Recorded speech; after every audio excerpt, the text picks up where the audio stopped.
Islamophobia seems to be making quite the comeback. European politicians are using it to rally Muslim voters in their countries, and U.S. President Joe Biden's administration can't seem to say the word anti-Semitism without including Islamophobia in the same sentence. So we're all on the same page. Islamophobia is the fear of, hatred of, or prejudice against the religion of Islam or Muslims in general, especially when seen as a geopolitical force or a source of terrorism. But there's something really awkward about this definition. Many of us have totally rational reasons to be frightened by Islam and Muslims. Unlike the Jews, who have the words smart and clever affixed to them to mean insults, and who are charged with the crimes of tremendous wealth, manipulation of media and finance, control of superior technologies, and secret access to the world's governments. Millions of Muslims are absolutely a geopolitical force and a source of terrorism.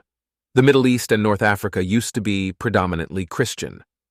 Now it is predominantly Muslim, and growing in the latter direction. In most Middle Eastern countries, Christian populations are declining, and there is horrifying growth of Christian persecution, according to the organization Open Doors. The situation for Jews in the Middle East and North Africa has not been any better. The Jewish state, established in 1948 in the Jews' indigenous homeland, was attacked by 5 Muslim-majority countries just hours after Israel declared its independence that year. Since then, nearly 1 million Jews were implicitly or explicitly expelled from Muslim-majority countries in the region, and multiple wars have been waged by Muslim-majority countries to rid the Middle East of Jews. After all, Islam is transparently unfriendly to Judaism in text, creed, interpretation, and action. As someone who sat in mosques as a child and heard the imams preach incessantly, we must kill all Jews. I am not surprised by the level of anti-Semitism that has been brewing on social media since October 7th. But I am shocked by the complacency of many Westerners, wrote Luai Ahmed, a Yemeni activist. As far as Islam and the Muslims being a source of terrorism, it would be foolish to say that all terrorists are Muslim. They are not. There are white terrorists, black and brown terrorists, American terrorists, French terrorists, Russian terrorists, Asian terrorists, etc. But nearly 70% of terrorist attacks in the UK, for example, are Islamist. Similarly, 70% of lung cancer cases are caused by smoking, according to writer Anna Stanley. It would be absurd to avoid mentioning this in the study of cancer so smokers don't feel uncomfortable. Still, this comparison is not well received in heavily liberal circles where shared humanity and live and let live are levied to make excuses for everything that is defective about progressive identity politics. And it is easy to live somewhere far, far away from the Middle East and preach cultural relativism if you haven't been murdered or kidnapped after undergoing anal gang rape during a music festival at the hands of Muslim men shouting in Arabic, "Allah is the greatest." Of course, the people who preach shared humanity and live and let live know very little about the contents of Islam, because if they did, they would know that Islam, or at least fundamentalist Islam, doesn't preach these virtues. It uses them to gain acceptance in the West and then rage against it, both in verbiage and behavior. Furthermore, liberal immigration policies have imperiled several Western countries because of unorganized, ineffective immigration infrastructure, which has resulted in inadequate absorption and assimilation. Historian Niall Ferguson said the failure has been in not explaining to immigrants what the deal is if you come to a new society. You have to accept the norms, the laws of that society. And if you don't, if your allegiance remains to some other power, then you're not fulfilling your side of the implicit contract. Not all immigrants are created equal, though. Latin American immigrants in the United States might have illegally made their way there, but you rarely hear about Latin Americans championing destruction and downfall of the West. Muslim immigrants are a different crop because they often bring with them an immense devotion to Islam, which preaches principles that oftentimes are in direct conflict with Western ones. Yet somehow, Islam gets a free pass in liberal spaces thanks to freedom of religion, even though all religions are not the same or even vaguely similar. Some religions are more hostile than others, which is not an Islamophobic statement. It's a fact. The same way that Christian, Hindu, and even Jewish factions had periods of unacceptable violence in celebration of their religion. But just because other religions exercised unacceptable violence in the past doesn't mean that we should tolerate today's Islamic variations. As historian Yuval Noah Harari said, history is not about remembering the past, it's about liberating ourselves from it. What many people don't realize about Islam is that it is not just a religion. Islam is also a political ideology. One aspect of this ideology is that Islam doesn't recognize a distinction between mosque and state, the way that Christianity recognizes a distinction between church and state, according to Niall Ferguson.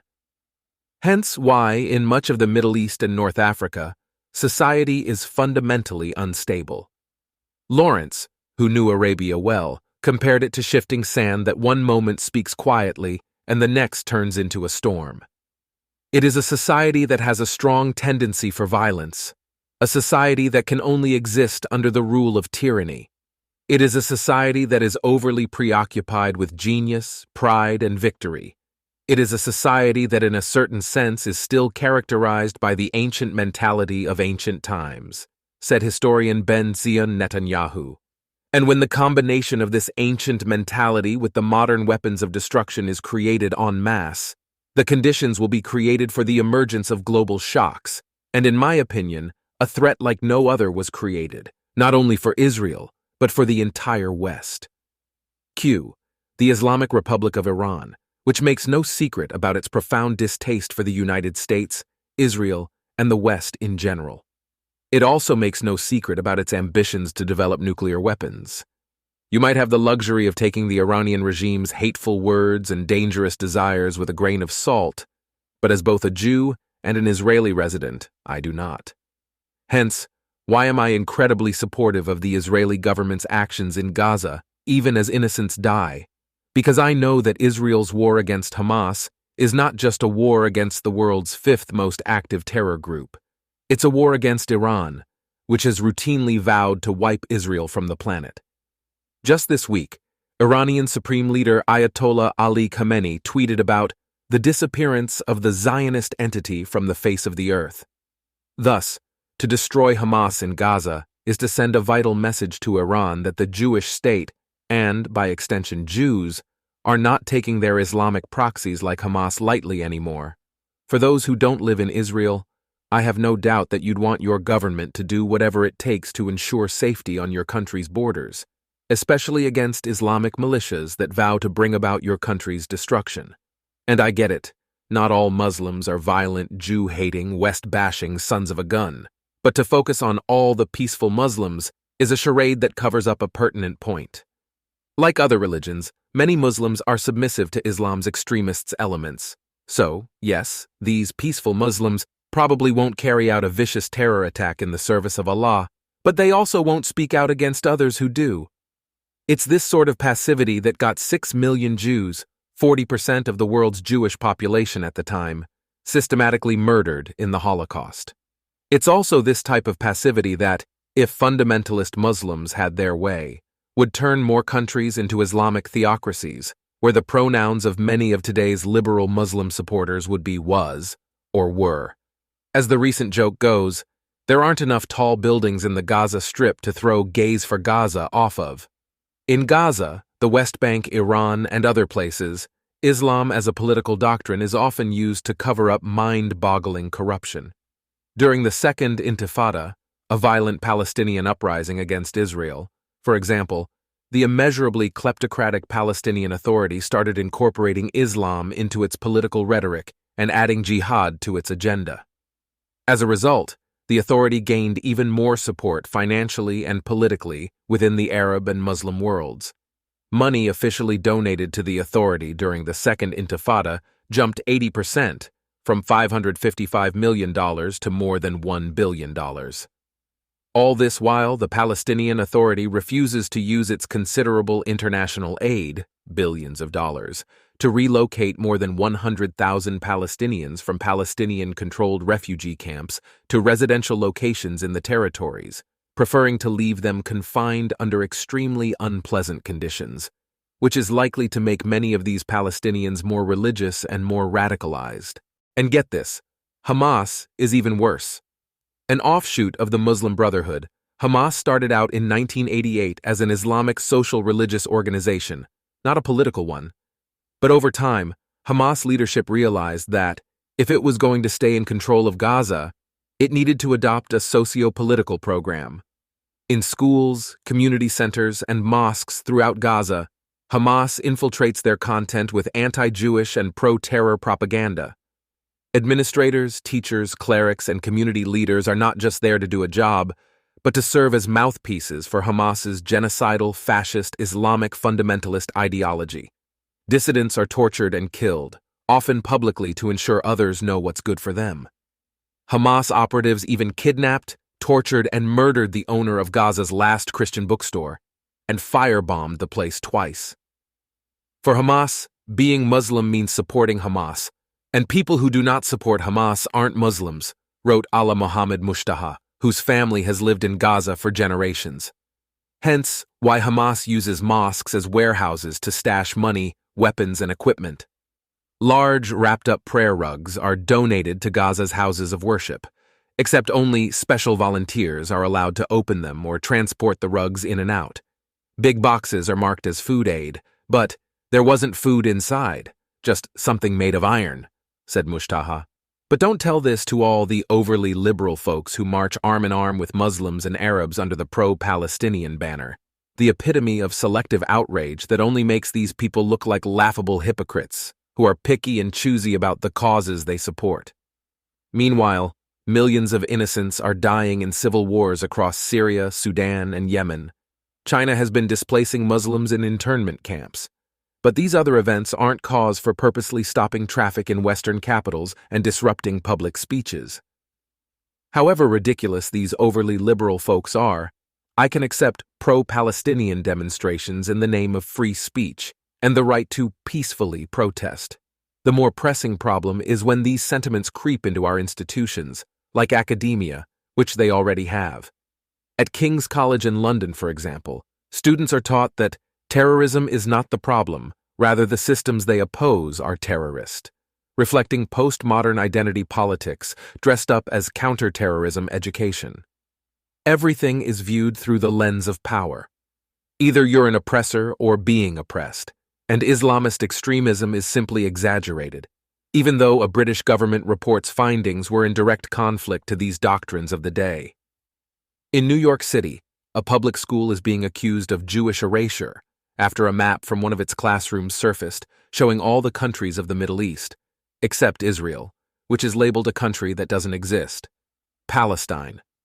Pre-kindergarten and elementary students in the Arab Culture Arts program probably don't know that it is funded by Qatar Foundation International, the American wing of the Qatar Foundation, a non-profit owned by the ruling family of the wealthy Arab state which harbors Hamas leaders.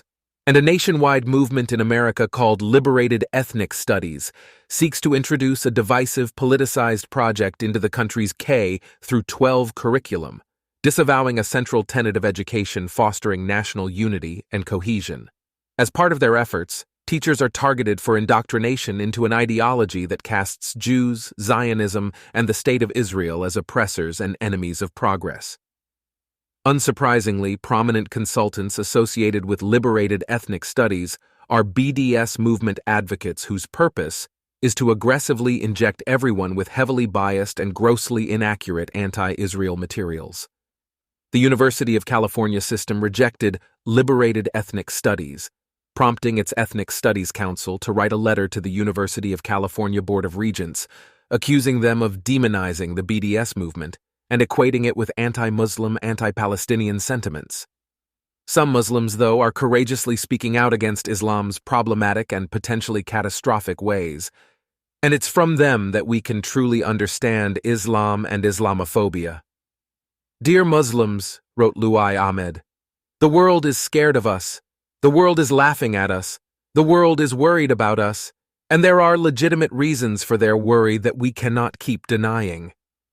It is time for us to flush the word Islamophobia down the toilet and start looking in the mirror and ask ourselves, how did we get here?